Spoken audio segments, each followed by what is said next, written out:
I'm cooking in the grounds of beautiful Hayfield Manor. This was built in the 1920s. It fell into disrepair and a new family took it over in 1995, restored it to more than its former glory, and it is now one of Ireland's most luxurious hotels. But what better place to cook some beautiful Irish beef? So what I've got here is some ribeye on the bone. Now, cooking on the bone, the flavour is just so much better. Now, I've got my pan preheated, so in it goes. That's what I like to hear. I'll get started. I'm going to do a lovely medley of vegetables. I'm going to start with slicing this. Then we're just going to go with some green vegetables. I love the idea of something really light and fresh and crisp and green with something that's really protein heavy and dense like that beef. And what I'm going to do is I'm going to use that pan as a little oven, because when you've got a really thick piece of beef like that, and it is enough for 2 people, because it's about 500 grams, it's great to slow roast it in the oven to actually make sure that the bone itself gets cooked, because if you're going to cook on the bone, you do want that nice and brown as well. Purple garlic like this is actually beautiful garlic because you know that it's fresh and you know that it's local. White garlic is often bleached and imported. Oh, I can just hear that. I can really hear that, and I can see that it's really starting to smoke a little bit. So I think I better have a look. And there it is, beautifully brown. So what I'm doing now is I'm going to turn this right down and I'm going to pop the lid on it and work it like a little oven.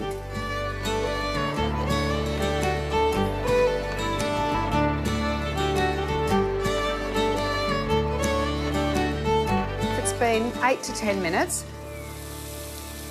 It's beautiful and brown and crusted, and you know, I actually think that's ready to go. The way to test how your meat is cooked is if you go between your thumb and first finger and feel there, that's called the Mount of Venus, and if it's soft, that's rare. Next finger, medium rare, next finger, medium well. The little finger, you can feel it's quite firm, that's well done. Now that to me is certainly feeling as if it's medium. So look at that. Beautiful, absolutely beautiful.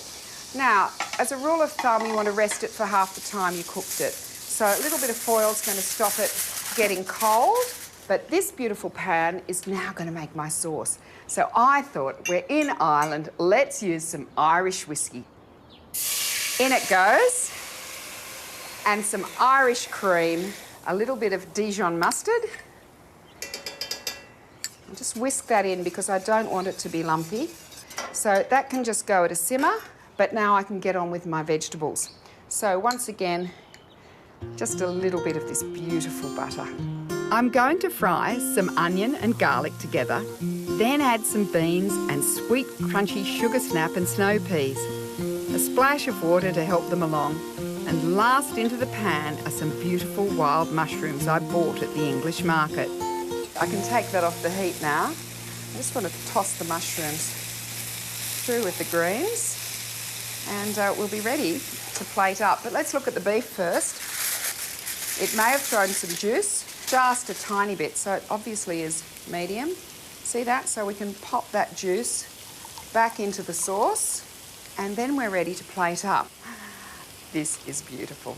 So we'll pop some greens and some mushrooms in front. On goes the sauce. And there we have it. Irish ribeye on the bone with a medley of peas and mushrooms.